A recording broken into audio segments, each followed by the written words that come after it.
সাপ আমরা তো ব্যাপারটা জানি না, এখন বর্ষাকাল তো সাপ আসবেই। তো এখন আমরা স্কুলে সুইপার আছে, তিনটা সুইপার আছে, তারা পরিষ্কার পরিচ্ছন্ন রাখে, তবুও সাপ এসছে, আমরা ব্যবস্থা নিচ্ছি, বন দপ্তরকে জানাচ্ছি ফোন করে, ওনারা ব্যবস্থা নেবেন। সাপগুলো ধরা হয়েছে। কত ছাত্রী আছে? ছাত্রী প্রায় 1600 ছাত্রী আছে। তারা তো অনেকে এখন ব্যাপারটা জানে না, তাদেরকে জানানো হয়নি, কিছু কিছু জন জানে। তবে ওরা এর আগেও সাপ এসেছিল, প্রত্যেক বছর এরকম বর্ষাকালে আসে সাপ ধরা হয়, আবার সেগুলোকে বন দপ্তরে পাঠিয়ে দেওয়া হয়। অনেকে বলছেন পরিচ্ছন্নতা নিয়ে যে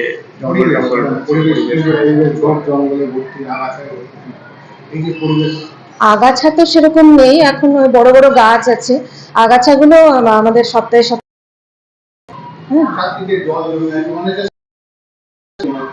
না, এখন তো ম্যাথ পার্কের ওই পার্ক এখন পরিষ্কার পরিচ্ছন্নই আছে, আগে থাকতো, এখন ওখানে জায়গাটা পরিষ্কারই করা হয়েছে।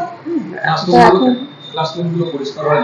হ্যাঁ, প্রত্যেক সপ্তাহে প্রত্যেক দিনই এখন ক্লাসরুম, মেয়েদের বাথরুম সবই পরিষ্কার করা হচ্ছে।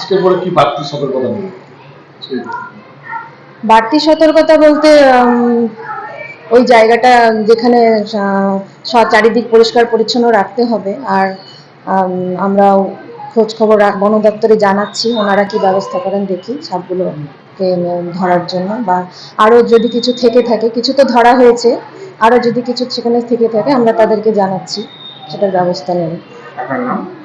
আমার নাম টুম্পা মুখার্জি। আজকে এসে শুনলাম সাপ নাকি ধরা পড়েছে এখানে। কোথায়? স্কুলের মধ্যেই। কতগুলো আমি তো এসে দেখলাম 4-5টা ছিল। 7-8টা ছিল, আচ্ছা 7-8টা ছিল। যাই হোক, আমি এসে যা দেখলাম বালতির মধ্যে ছিল, তারপর কৌটোর মধ্যে ঢুকানো হয়েছে, ওই গাট কাকুর ঘরে নাকি পাওয়া গেছে সাপগুলো।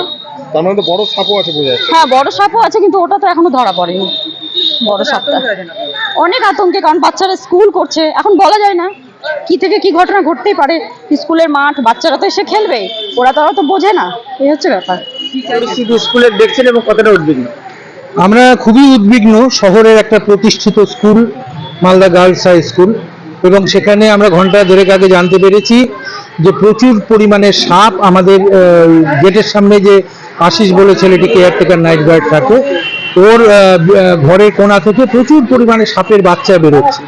তো ওরা সঙ্গে সঙ্গে লোকজনকে খবর দিয়েছে, ওরা এসে কিছুটা অ্যারেস্ট করেছে সাপ, কিন্তু সংশ্লিষ্ট দপ্তরকে ভালো মতো জানানো উচিত, কেননা এই স্কুলটাতে প্রাইমারি, সেকেন্ডারি, হায়ার সেকেন্ডারি 3টে ইউনিটই আছে, প্রচুর বাচ্চা এখানে পড়াশোনা করে, কিন্তু স্কুলের যে ক্যাম্পাসটা, মানে কম্পাউন্ডটা, সেটাতে কিন্তু যথাযথ ব্যবস্থা বা পরিষ্কার পরিচ্ছন্ন রাখা ইত্যাদির ব্যাপারে একটু গাফিলতি আছে।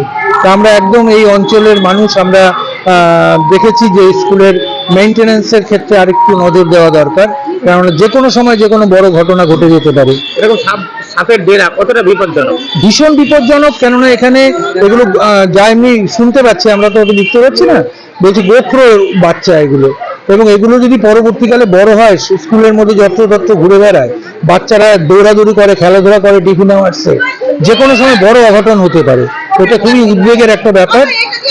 স্কুল কর্তৃপক্ষকে যথাযথ ব্যবস্থা অবশ্যই নেওয়া উচিত। আমার নাম উৎপল গুল, আমি অবসরপ্রাপ্ত টিআইসি এসি ইনস্টিটিউশন, মালদা।